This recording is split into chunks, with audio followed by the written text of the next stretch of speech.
तो स्टूडेंट्स, आज हम बीए पार्ट फर्स्ट में सेकंड पेपर में हम देख रहे थे कौटिल्य। और कौटिल्य में आज का जो हमारा टॉपिक है वो है कौटिल्य का राज्य द्वारा जो कार्य क्षेत्र है उसके बारे में कौटिल्य क्या कहते हैं। ठीक है, तो एक राज्य है उसका कार्य क्षेत्र क्या होना चाहिए, उसके लिए कौटिल्य कुछ बातें बताते हैं, वो हम विभिन्न बिंदुओं के अंतर्गत देखेंगे। तो सबसे पहले हम बात करें तो पूर्व भी आपको बताया था कि कौटिल्य जो कि विष्णुगुप्त, जिनका नाम था विष्णुगुप्त, कौटिल्य भी कहते हैं, विष्णुगुप्त चाणक्य भी इनको कहते हैं। तो इनकी राजनीति विज्ञान में जो प्रसिद्ध ग्रंथ है वो है अर्थशास्त्र। ठीक है, तो अर्थशास्त्र, देखिए नाम अर्थशास्त्र है लेकिन ये क्या है, राजनीति का जो विषय है वह इसका राजनीति है। क्योंकि राजनीति बिना अर्थ के नहीं चल सकती, तो अर्थ और राज्य की जो भूमि है उसमें जितना भी कुछ संचालित होने वाले कार्य हैं, इन दोनों का एक समन्वय आपको किसमें दिखाई देता है, अर्थशास्त्र में दिखाई देता है। जो इसके 15 अधिकरण हैं वो सारे अलग अलग बटे हुए हैं, और उन सारे 15 अधिकरणों में आप देखेंगे कि अलग अलग बिंदुओं को लेकर इन्होंने अलग अलग बातें लिखी है। हर अधिकरण में कोई युद्ध से संबंधित है, कोई राजा के कार्यों संबंधित है, कोई परराष्ट्र नीति संबंधित है, तो ये सारी चीजें हम देखेंगे, कोई प्रशासनिक विभाग से संबंधित है। तो आज हम बात कर रहे हैं राज्य के कार्य क्षेत्र को लेकर कौटिल्य क्या कहते हैं। तो इनको हम अलग अलग भागों में बांटेंगे। तो सबसे पहले हम राज्य के जो कार्य क्षेत्र में देखें तो प्राइमरी जो वर्क है राज्य का, जो अनिवार्य कार्य है जिसके लिए राज्य का गठन हुआ है, वो हमने क्या देखा था, वो है रक्षा का दायित्व। ठीक है, राज्य, ये आपको पहले ही पता है कि राज्य का जो मुख्य कार्य है वो है आंतरिक रक्षा, अर्थात आंतरिक रक्षा का मतलब है अंदर जो भूमि है। ठीक है, ये दो तरह के वर्क हो गए। एक तो मान लीजिए ये एक्स राज्य है, तो ये इसकी सीमाओं के अंदर जो व्यवस्था बनाए रखना है ये तो कहलाता है आंतरिक कार्य। ठीक है, और एक क्या होता है कि दूसरे राज्य चूंकि इसकी सीमाओं को स्पर्श करते हैं, तो दूसरे राज्य भी क्या करेंगे, अपने आप का विस्तार करने के लिए आक्रमण कर सकते हैं या और कुछ कर सकते हैं। तो ऐसी स्थिति में यह कहलाता है बाह्य जो आक्रमण होता है, तो आक्रमणों से रक्षा या बाहर के राष्ट्रों द्वारा किसी प्रकार की अवांछित गतिविधियां ऐसी नहीं हो जिससे अंदर किसी प्रकार की अशांति उत्पन्न हो, तो ये हो गई बाह्य समस्याएं या बाह्य असुरक्षा। तो इन दोनों से ही, ठीक है, बाहर के आक्रमणों से रक्षा करने की जिम्मेदारी भी किसकी है, राज्य की है। तो वहीं राज्य के अंदर यहां कानून व्यवस्था बनी रहे, शांति व्यवस्था बनी रहे, अनुशासन बना रहे, प्रत्येक व्यक्ति है वो अपने स्वधर्म की पालना कर सके, ऐसी स्थितियां बनी रहे, दुष्टों का किसी प्रकार का बोलबाला नहीं हो, अपराध नहीं हो। एक तो ये सारी जो कार्य हैं ये सारे कहलाते हैं आंतरिक सुरक्षा को लेकर। तो राज्य का प्रमुख दायित्व क्या हो गया, आंतरिक और बाह्य सुरक्षा। ये क्या हो गया, किसी भी राजा की पहली जिम्मेदारी हो गई। उसके बाद में नेक्स्ट जो कार्य आता है वो आता है राज्य का आम व्यक्ति का जन कल्याण। ठीक है, जो हम आज बात करते हैं सोशल वेलफेयर की जो बात करते हैं, सामाजिक जन कल्याण की जो बात करते हैं, जो वेलफेयर स्टेट का जो अवधारणा जो हम देखते हैं मॉडर्न कंट्रीज में, वही वेलफेयर की जो भावना है वो हमें कहां दिखाई देती है, वो हमें दिखाई देती है कौटिल्य के राज्य के कार्यक्षेत्र में। कौटिल्य राज्य को किस स्वरूप में लेके चलता है, जन कल्याणकारी स्वरूप में लेके चलता है। उसका यह मानना है कौटिल्य का कि राजा की जिम्मेदारी है कि उसके अधीन जो भी राज्य है या उसके सानिध्य में जो भी राज्य है, उस राज्य का प्रत्येक व्यक्ति अपना विकास कर सके, इसके लिए उसे ऐसी परिस्थितियां उपलब्ध करवाई जाए। क्लियर है चीज। तो ये आप देखिए कि ये एक राजा का बहुत ही महत्वपूर्ण कार्य उन्होंने माना है कि व्यक्ति पूर्ण रूप से अपना विकास कर सके, इस प्रकार का एक एनवायरमेंट, इस प्रकार का एक माहौल बनाने की जिम्मेदारी भी उन्होंने किसको दी है, उन्होंने राज्य को दी है। ठीक है, और चूंकि राज्य का जो मूल उत्पत्ति है वो हमने पूर्व भी देखी है कि राज्य में जो मत्स्य न्याय की स्थिति थी, जो बलवान लोग जो निर्बल लोगों को उत्पीड़ित कर रहे थे, परेशान कर रहे थे, इनसे छुटकारा दिलवाना, ताकि निर्बल या बलवानों के जो भय से जो लोग असुरक्षित महसूस कर रहे थे वो अपने आप को सुरक्षित महसूस करते हुए, क्योंकि कौटिल्य का यह मानना है कि जब व्यक्ति अपने आप को सुरक्षित महसूस करता है उसके बाद में वह अपने कर्म को, जो भी स्वधर्म का यहाँ मतलब है कि जो भी उसके लिए कुछ ड्यूटीज फिक्स हैं, ठीक है ना, उन ड्यूटीज को वह ईमानदारी से कर पाता है।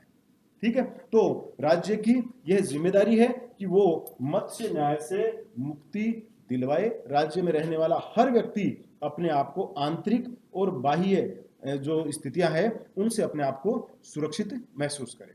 ठीक है, इसी के तहत ये कहते हैं कि राज्य का एक विशेष दायित्व है कि राज्य अपराधियों को दंडित करे। ऐसे व्यक्ति जो समाज में अव्यवस्थाएं फैलाते हैं, जो समाज में अनुशासनहीनता की स्थिति उत्पन्न करते हैं, राजा की जिम्मेदारी है कि वह रात दिन ऐसे लोगों पर नजर बनाए रखे और उन लोगों को तुरंत सजा दे। उनके लिए दंड का प्रावधान है। उसके लिए कौटिल्य ने अलग से कानून की पूरी व्यवस्था की है कि जो भी कानून सम्मत स्थिति होती है वो राजा वहां पर करे। ठीक है, इसी प्रकार से राजा को, राज्य का ये कार्य क्षेत्र है कि वह प्राकृतिक जो आपदाएं हैं, प्राकृतिक आपदाएं जब भी आती है उस स्थिति में प्रत्येक व्यक्ति को उन प्राकृतिक आपदाओं से बचाया जाए और जो भी नुकसान होता है उस स्थिति में उन व्यक्तियों को दोबारा से अपना जीवन जीने के लिए जो स्थितियां उत्पन्न करनी होती है, जो एनवायरनमेंट बनाना होता है, वो सारा का सारा राज्य उसे वापस प्रदान करे। तो बाढ़ है, सूखा है, अकाल है, इस तरह के जो भी प्रकोप होते हैं, कोई बीमारियां हैं, उन स्थितियों में यह कहता है कि राज्य है वो अलग नहीं होगा, बल्कि राज्य हर व्यक्ति के साथ प्राकृतिक आपदाओं में खड़ा रहकर जो भी उसका कोष है उस समय उसको खोलना चाहिए और उसमें जहां भी आवश्यकता हो उन लोगों को अर्थ की, धन की या अन्य किसी प्रकार की हेल्प की सेना द्वारा, राजा के द्वारा। और यहाँ कौटिल्य कहता है कि उस स्थिति में राजा द्वारा स्वयं लोगों को हौसला अफजाई करनी चाहिए, उनका उत्साहवर्धन करना चाहिए, ताकि प्राकृतिक आपदाओं का भी डटकर लोग सामना कर सके। तो प्राकृतिक आपदाओं से बचाव की जो जिम्मेदारी है वो भी राजा को ही प्रदान की है, वो भी उसने राज्य को ही प्रदान की है। ठीक है ना, यहाँ राज्य को प्रदान करने का अर्थ हम सीधा सा अर्थ लगाएं कि राज्य का संचालन किसके द्वारा किया जा रहा है, राजा के द्वारा किया जा रहा है। ठीक है ना, तो जब राजा के द्वारा संचालन किया जा रहा है राज्य का, तो हम ये भी कह सकते हैं कि ये राजा के दायित्व है कि वह, क्योंकि प्रशासनिक, मैंने आपको पूर्व बताया था कि जो राजा है कार्यपालिका का स्वामी वही है, कार्यपालिका उसी के नीचे काम करती है, इसलिए कार्यपालिका संबंधी जितने भी क्रियान्विति होती है कानूनों की, उन सब कानूनों की क्रियान्विति का प्रत्यक्ष रूप से उत्तरदायित्व उसी राजा का है, ऐसा कौटिल्य मानते हैं। ठीक है, इसी प्रकार कौटिल्य कहते हैं कि राज्य की एक प्रमुख जिम्मेदारी यह भी है कि राज्य जो बुजुर्ग व्यक्ति हैं, जो बच्चे हैं, जो महिलाएं हैं, इनका विशेष ध्यान राज्य रखेगा। इनको ऐसे, यहां देखिए आप, कई बार अपन डिफरेंस करते हैं मनु और कौटिल्य में, तो महिलाओं को लेकर आप देखिए कि दोनों में बहुत अंतर आपको मिलेगा। ठीक है ना, तो महिलाओं के मामले में महिला अधिकार या महिला सशक्तिकरण की बात है वो कौटिल्य उस जमाने से करते हैं।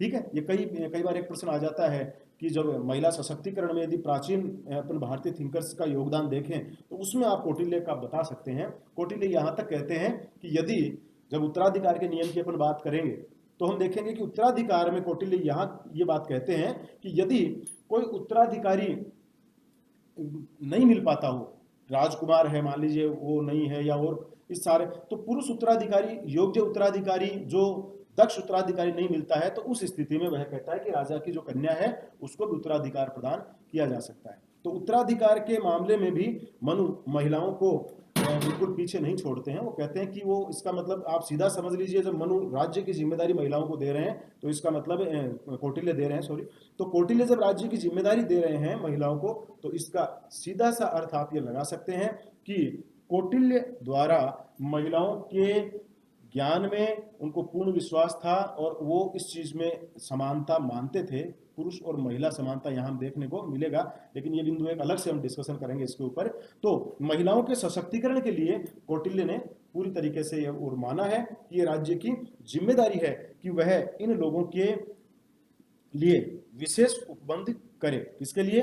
बच्चों के लिए, वृद्धों के लिए और महिलाओं के लिए। आज भी हम देख रहे हैं कि देखिए मॉडर्न स्टेट में अभी जो ये कंसेप्ट चल रहे हैं, आज भी हम देख रहे हैं, आप विभिन्न देशों को देखिए, आज हर देश में महिला आयोग बने हुए हैं, बाल आयोग बने हुए हैं, वृद्धों के लिए आयोग जो वरिष्ठ नागरिकों के लिए अलग अलग अधिनियम बने हुए हैं। तो ये एक तरीके की ये बातें, इनका प्रारंभिक स्वरूप हमें कहाँ दिखाई देता है, कौटिल्य के राज्य के कार्यक्षेत्र में भी दिखाई देता है। कौटिल्य भी राज्य को ये जिम्मेदारी देता है, यह इस बात की बात करता है कि राज्य की जिम्मेदारी है कि वह इन लोगों के लिए विशेष उपबंध बनाए, इनके कल्याण की बात करे।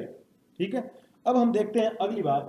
नेक्स्ट जो कौटिल्य कहते हैं, वो कहते हैं कौटिल्य बुद्धिजीवियों के लिए एक विशेष व्यवस्था करने के लिए। बुद्धिजीवी का अर्थ यहाँ क्या है, यहाँ बुद्धिजीवी का अर्थ हम लेंगे वो लोग जो समाज के विकास के बारे में सोचते हैं, राज्य के विकास के बारे में चिंतन करते हैं, राज्य को और अधिक अच्छा बनाने के लिए चिंतन करते हैं। तो ऐसे बुद्धिजीवी वर्ग जो राज्य के लिए चिंतन करता है, राज्य के लिए विचार करता है और नई नई योजनाएं राज्य के लिए बनाता है। तो ये कह रहा है कि ऐसे लोग यदि जीवन निर्वाह के फेर में फंसे रहेंगे तो फिर इनका चिंतन, इनकी योजनाएं उस समाज के काम नहीं आ पाएगी, क्योंकि ये अपना पूरा जो ऊर्जा है वो किस में लगा देंगे, ये पूरी ऊर्जा अपने जीवन निर्वाह के कार्यों में ही लगा देंगे। ठीक है, तो ऐसी स्थिति में ये कहता है कि बुद्धिजीवी जो वर्ग है, जो राज्य के लिए चिंतन करता है, जो समाज के लिए चिंतन करता है, तो समाज को एक नई दिशा देता है, इनके जीवन निर्वाह की व्यवस्था भी राज्य करे, ताकि इन लोगों के बौद्धिक क्षमता का पूरा लाभ किसको मिलेगा, राज्य को मिलेगा।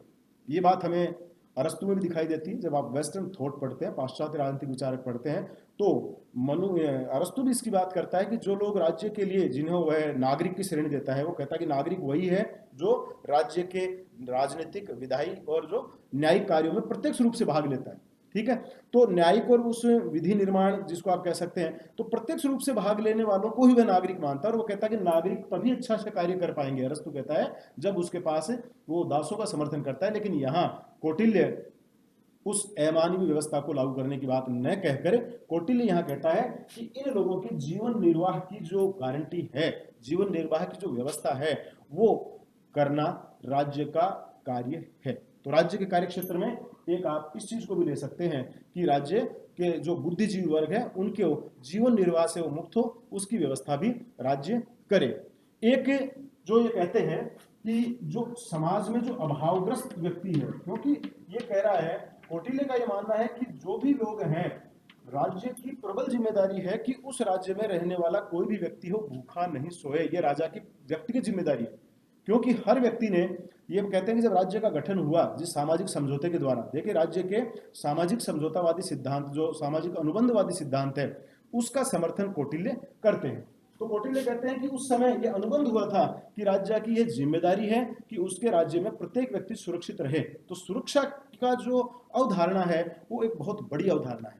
तो सुरक्षा की अवधारणा में यह चीज भी आ गई कि राज्य में कोई भी व्यक्ति है वो अभावों से ग्रस्त नहीं रहे, कोई भी व्यक्ति ऐसा नहीं हो जो अभाव से ग्रस्त हो। इसका भाई ध्यान कौन रखेगा, राज्य रखेगा।